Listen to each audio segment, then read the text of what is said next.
చేసినాం. సరిగా దాన్ని డైవర్ట్ చేయడానికి ప్రజల అటెన్షన్ని దృష్టి మళ్లించడానికి విచారణ పేరిట ఇవాళ ఒకరి తర్వాత ఒకరిని పిలుస్తున్న విషయం కూడా మీకు తెలుసు. ఇవాళ సీఎం అంటే తెలంగాణలో చీఫ్ మినిస్టర్ కాదు, సీఎం అంటే కోల్ మాఫియాకి నాయకుడిగా ఇవాళ రాష్ట్ర ప్రజలు ముఖ్యంగా సింగరేణి కార్మికులు భావించే పరిస్థితి వచ్చింది. ఇవాళ మీరు ఒక్కసారి అర్థం చేసుకుంటే కుంభకోణాన్ని రాష్ట్ర ప్రజలు ముఖ్యంగా సింగరేణి ప్రాంతంలో ఉండే మా కార్మిక సోదరులు కూడా అర్థం చేసుకుంటే చాలా స్పష్టంగా ఆధారాలతో సహా మేము బయటపెట్టిన తర్వాత ముఖ్యంగా మేము లేవనెత్తిన కొన్ని ప్రశ్నల విషయంలో ఇప్పటి వరకు ప్రభుత్వం నుంచి ఒక్క సమాధానం కూడా రావడం లేదు. ఇక ఇట్లాంటి ముఖ్యమైన గంభీరమైన సమస్య విషయంలో స్పందించాల్సిన ముఖ్యమంత్రి గారేమో అప్పుడప్పుడు ఫుట్బాల్ ఆడుతున్నాడు సింగరేణితో, లేదా ఇవాళ విదేశాల్లో తిరుగుతూ ఏదో పాఠాలు నేర్చుకుంటున్నా అంటూ పోజులు కొడతా ఉన్నాడు. కానీ నేను వారికి గుర్తు చేస్తా ఉన్నా, ఏ వయసులో ముచ్చట ఆ వయసులో జరగాలి. చదువుకోవాల్సిన టైంలో చదువుకోక ఇప్పుడు చదువుకుంటానంటే ఏం వస్తుందో ఒకసారి వారు కూడా ఆలోచించుకోవాలి.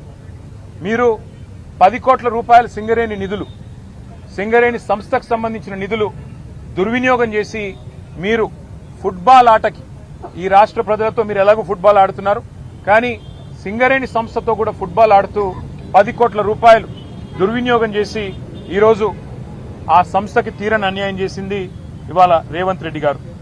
ఒక్క స్కామ్ సంబంధించి ఇన్ని ఆధారాలు బయట పెడితే కూడా ఒక్క స్కామ్ సంబంధించి కూడా ఇప్పటివరకు పాలకుల వైపు నుంచి సమాధానం లేదు. మేము అడిగాం, స్పష్టంగా చెప్పాం, మళ్ళీ అడుగుతా ఉన్నాం.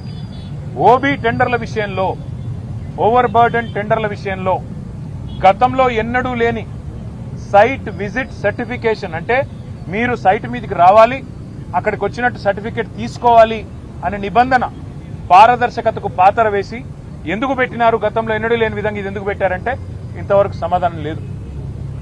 భారతదేశంలో ఎక్కడ ఏ కోల్ గనిలో లేని, ఏ బొగ్గు గనిలో లేని నిబంధన ఇక్కడనే ఎందుకు పెట్టినారు అంటే ఇంతవరకు సమాధానం రాదు.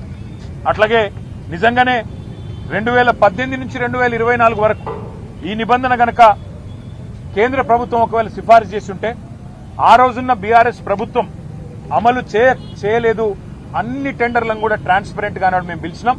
అందుకే ఆ రోజు అన్ని మైనస్ టెండర్లు వచ్చినాయి. ఎస్టిమేటెడ్ కాస్ట్ కంటే తక్కువ ఖర్చుకే సింగరేణికి డబ్బులు ఆదా చేస్తూ ఆ రోజు జరిగిన మాట వాస్తవమా కాదా? మరి ఆ రోజు ఆ టెండర్లలో లేని షరతు మీ ప్రభుత్వం వచ్చిన తర్వాత ఈ సైట్ విజిట్ సర్టిఫికేషన్ అనే విధానం ఎందుకు పెట్టారు, ఎవరికి లాభం చేయడానికి పెట్టారు అంటే ఇంతవరకు ప్రభుత్వంలోని బాధ్యులు ఏ ఒక్కరు కూడా సమాధానం చెప్పట్లేదు. 2025-26లో నిజానికి జనవరిలో ఒక టెండర్ చేశారు ఈ నిబంధన లేకుండా.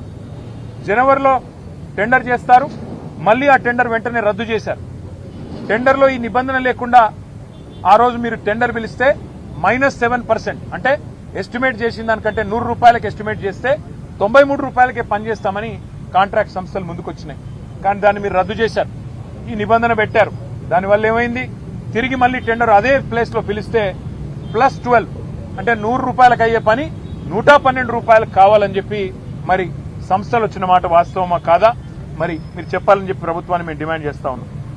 అట్లాగే మే 25 నుంచి మీరు ఎప్పుడైతే నిబంధన పెట్టారో ఈ రోజు వరకు గత 9 నెలల్లో ఎన్ని సంస్థలు ఇప్పటి వరకు ఎంతమంది కాంట్రాక్టర్లు సైట్ సందర్శించారు, మీకు ఎన్ని ఈమెయిల్స్ వచ్చినాయి, ఎన్ని లేఖలు వచ్చాయి, ఎన్ని సర్టిఫికెట్లు సింగరేణి సంస్థ జారీ చేసింది, మీరు ఒక వైట్ పేపర్, ఒక శ్వేతపత్రం ప్రచురించండి అని మేము డిమాండ్ చేస్తే ఇంతవరకు సమాధానం లేదు.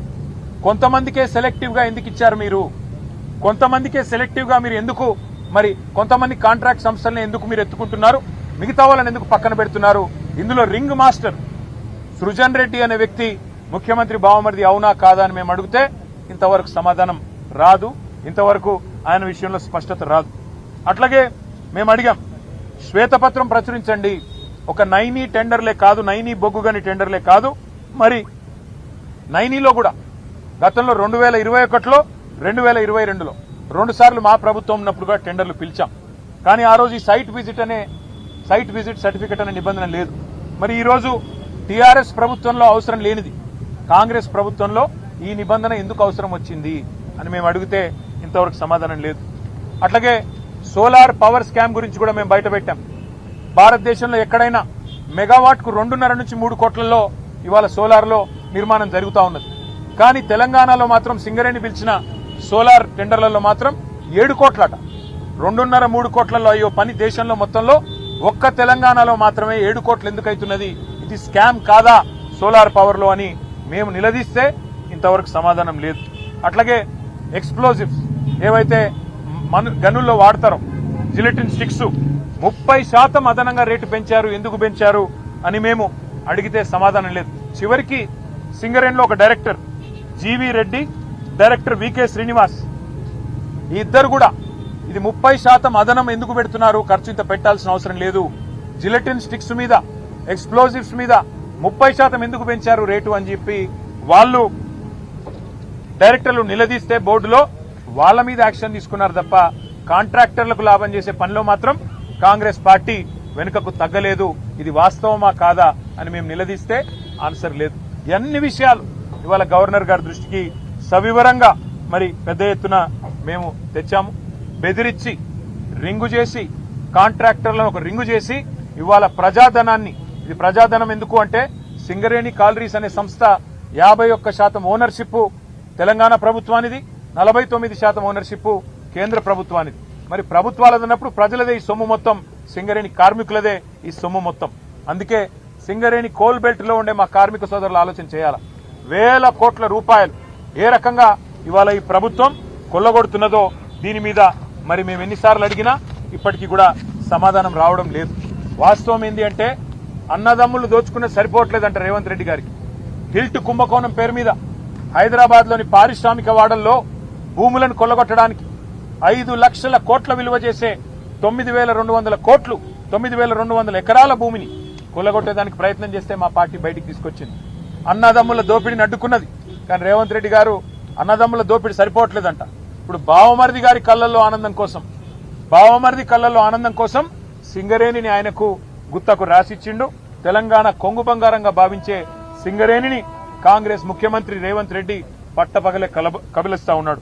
అందుకే మేము అడిగినాం ఇవాళ గౌరవ గవర్నర్ గారిని, సార్ మీరైనా ఇన్వాల్వ్ కండి, మీరు కిషన్ రెడ్డి గారికి ఆదేశం ఇవ్వండి, సిబిఐకి ఇస్తారా, సిట్టింగ్ జడ్జికి ఇస్తారా, మీ ఇష్టం, ఎవరికి ఇస్తారో ఇవ్వండి, కానీ ప్రజాధనాన్ని కొల్లగొట్టే ఈ దుర్మార్గపు వ్యవస్థని, ఇటు సోలార్ పవర్ లో కుంభకోణం, అటు సింగరేణి